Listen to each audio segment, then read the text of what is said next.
But that's the hard part of this, because then it's me, and it's not just critique of my technique, it's critique of me and my humanity and who I am and how I am. And that's what hurts so bad, I think, when we get that kind of critique. Welcome to Hallway Conversations. We're a trio of educators who have plenty of questions about teaching and learning and school culture, and we believe in the value of collaboration and reflection as we seek to keep growing as teachers. So this podcast is our place for thinking out loud together about issues in education and why they might matter to Christian educators. Welcome to the conversation. Hello everyone, welcome to Hallway Conversations. My name's Matt Beamers. I'm Abby DeGroat. And I'm Dave Mulder. Friends, we're always looking for topics of conversation or feedback, so please email us at hallwayconvospod@gmail.com. That's hallwayconvospod@gmail.com. We really do want to hear from you. Dave and Abby, Brené Brown is a wonderful writer, and in her book, Daring Greatly and Dare to Lead, she shares a powerful Theodore Roosevelt quote. And here's the quote. It's a bit lengthy, but it's worth sharing. Roosevelt says, "It's not the critic who counts, not the man who points out how the strange, strong man stumbles, or where the doer of deeds could have done them better. The credit belongs to the man or woman who is actually in the arena, whose face is marred by dust and sweat and blood, who strives valiantly, who errs, who comes short again and again, because there is no effort without error and shortcomings. But who does actually strive to do the deeds, who knows great enthusiasms, the great devotions, who spends himself in a worthy cause, who at the best knows in the end the triumph of high achievement, and who at the worst, if he fails, at least fails while daring greatly, so that his place shall never be with those cold and timid souls who neither know victory nor defeat." Dave and Abby, we have cited the book The Courage to Teach as well by Parker Palmer a few times throughout the course of our podcast. And I'm thinking about the courage it takes to teach today. About all the teachers who dare greatly, who put themselves out there in front of others every single day. Whether that be preschool, Sunday school, K-12, post-secondary, each day teaching is an act of vulnerability. And no matter what happens, it feels like the potential is there to get kicked around. That we put ourselves into the arena only to be criticized for the good work we do. For people every day to remind us at times that we're not enough. In fact, Brown goes on to say, and again, this is quite lengthy, but she goes on to say in her book, when she talks about how she deals with this criticism, she says, "The third thing I learned has turned into a mandate by which I live. If you are not in the arena getting your ass kicked on occasion, I'm not interested in or open to your feedback. There are a million cheap seats in the world today filled with people who will never be brave with their lives, but who will spend every ounce of energy they have hurling advice and judgment at those who dare greatly. Their only contributions are criticism, cynicism, and fear-mongering. If you're criticizing from a place where you're not also putting yourself on the line, I'm not interested in what you have to say. We have to avoid the cheap seats feedback and stay armor free. The research participants who do both of those well have one hack in common. Get clear on whose opinions of you matter. We need to seek feedback from those people, and even if it's really hard to hear, we must bring it in and hold it until we learn from it. This is what the research taught me. Don't grab hurtful comments and pull them close to you by rereading them and ruminating on them. Don't play with them by rehearsing your badass comeback. And whatever you do, don't pull hatefulness close to your heart. Let what's unproductive and hurtful drop at the feet of your unarmored self. And no matter how much your self-doubt wants to scoop up the criticism and snuggle with the negativity so it can confirm its worst fears, or how eager the shame gremlins are to use the hurt to fortify your armor, take a deep breath and find the strength to leave what's mean-spirited on the ground. You don't even need to stomp it or kick it away. Cruelty is cheap, easy, and chicken shit. It doesn't deserve your energy or engagement. Just step over the comments and keep daring, always remembering that armor is too heavy a price to pay to engage with cheap seat feedback. Again, if we shield ourselves from all feedback, we stop growing. If we engage all feedback, regardless of the quality and intention, it hurts too much. And we will ultimately armor up by pretending it doesn't hurt. Or worse yet, we'll disconnect from vulnerability and emotion so fully that we stop feeling hurt. When we get to the place that the armor is so thick that we no longer feel anything, we experience a real death. We've paid for self-protection by sealing off our hearts from everyone and from everything, not just hurt, but love. Mm. Dave and Abby, this really struck me. Yeah. Because we receive feedback often at the end of every school year. Yeah, right. At times it's from colleagues, at times it's from students, at times it can be from parents. We even evaluate and give ourselves feedback. Mm-hmm. That's not always that kind. And I'll confess to you that I have had to grow immensely, and I have tons of room for growth for the rest of my life, to be honest, in receiving feedback well. The tension for me is that on the one hand, I want the feedback and I want to be better at what I do. And the other hand, I always have to consider, do I trust whom I receive the feedback from? Right. Do I really believe they want the best for me? So I guess my question is, how do we open our hearts as educators and be vulnerable and be open for feedback, while also at times knowing how to discern what to dismiss and not to take personally, so that we don't armor up and become heartless, so to speak. Mm-hmm. Yeah. So I guess my question is, how do we deal with feedback and criticism well?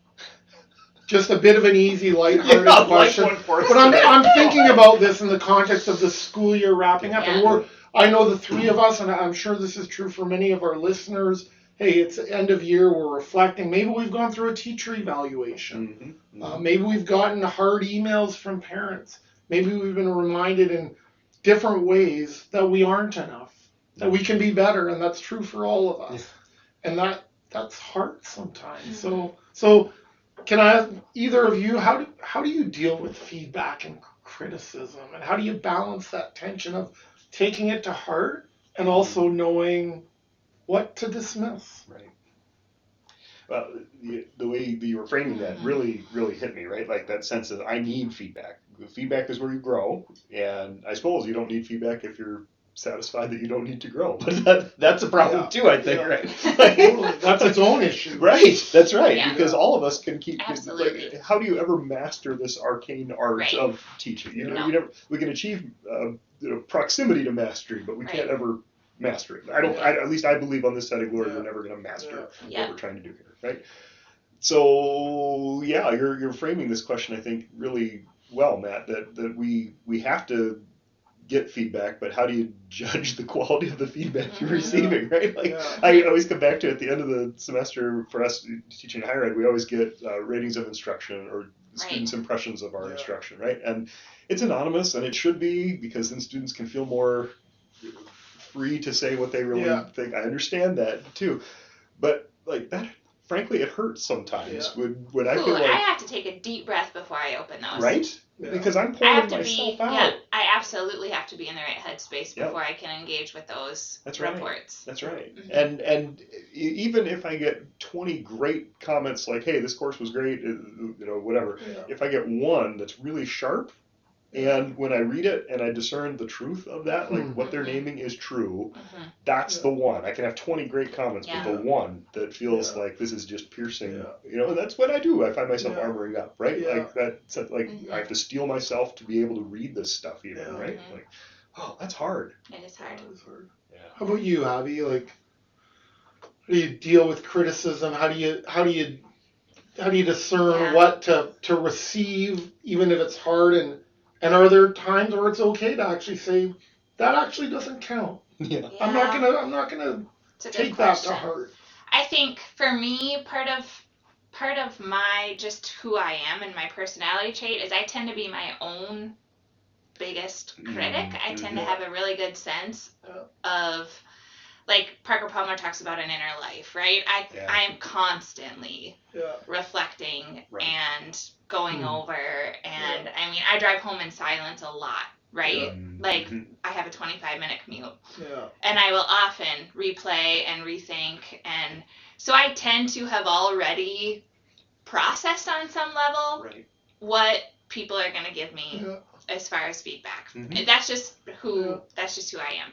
And so I often can know when someone is speaking truth because I've already heard it, right? And sometimes it is a surprise, and then I need to ruminate on it for a while, but often I'm able to recognize, right? And be able to, and also I think it gives me a good sense of whether or not something is true. Because you've already thought this through. Because I've already examined it from a lot of different angles. And also I think for me, I'm not interested in feedback that is surface that you don't actually know, good or bad. Because I've had evaluations that have been largely positive that I've thought you've not been in my room. Sure. You do not know, actually, that I'm doing a good job, because how would you? Right. If you get this one window into my teaching practice, is that enough to judge? Right. So I also am not interested in feedback from someone who has not been deeply embedded in what they're actually evaluating. Right? And so I do appreciate the feedback process that we have here at this institution, where people actually come and sit in a couple of different classes, right? And I've learned a lot about giving feedback. Oh, yes. Right? I often will keep a running record of what's happening in my student teachers' classrooms before I give any sort of evaluative comment, just so they know, hey, I was paying attention. I know exactly what happened here before I give evaluative feedback. That's what I'm looking for in evaluation too, right? Were you paying attention? Or are you just giving me some summative stamp, sticker, criticism? And so I think for me, how truthful is it? How much do you actually know? Right? That's the things that I'm going to pay attention to and take in versus surface level and also just the further out you are, right? Like I take my students' opinions I give a lot of weight to those, right? Because they were in the room the whole time. Sure. Yeah. Right? So they get a lot of weight in my book. Someone who is criticizing teachers from outside the profession does not get a lot of weight with me. Right? Like whether that be a comment in passing or, the political climate, Twitter, whatever, that just rolls right off of me because they're not in it, they don't know. If you're not in the arena getting your ass kicked on occasion, I've got not a lot of time for people criticizing teachers, to be honest with you. And that's who aren't in the profession. And I find that in my social circles too, of other teachers, even among parents. I've got no time for parents criticizing other teachers in the circle. Like I will either say something or I will walk away. I've got no time for that. That's admirable, and I think it's hard sometimes for me personally to put myself out there for that, but I think it's really important for us to, how are we going to elevate our profession otherwise if we don't call that out when we see it too. No, it's interesting. Sometimes I feel like, and maybe it goes along with what you're saying, Abby, for better and maybe at times worse, I can get to a place where I basically say, have you earned the right to say that to me? Have you earned the right to email that to me? Have you earned the right to criticize? And that's where I feel like in the end, the students are in there, every day, and they see me at my best, and they see me at my worst. And I think I try to take that to heart. And then just to try to think about, that's why when I read Brown too, right? It's like this tension I always feel of I want to take it to heart, but I also want to give it the right amount of weight. Like I can give criticism more weight than it's due at times, right? Like I'll carry it with me really play with deeply. It. Totally. And so that's the part after 28 years of teaching, I need to figure out why have I not gotten better at that part? And I think in the end for me, I think a lot of it comes down to do I really deeply trust that the person giving this feedback wants the best for me? Yeah. And if I get to a place where I feel that about someone, they can almost say anything they want to me. You know, like I had that with my superintendent back in British Columbia, Dave Lowen. I trusted him so deeply that I knew he wanted me to be the best principal I could. He could say anything to me. And it was hard at times, but I never felt it was personal. And at other times, from different people, it'd be like, this feels really personal. This feels like you're attacking me. Like, this isn't about being a better teacher. This is just about, you're just shredding me. And I think that's, for me, I sort of had this filter. I can remember guys coming home from school getting shredded and literally laying on the bed in the fetal position in tears, right? Because I just felt like my humanity, my integrity, and then I have to wrestle at times too, like, is my identity too wrapped up in being a teacher?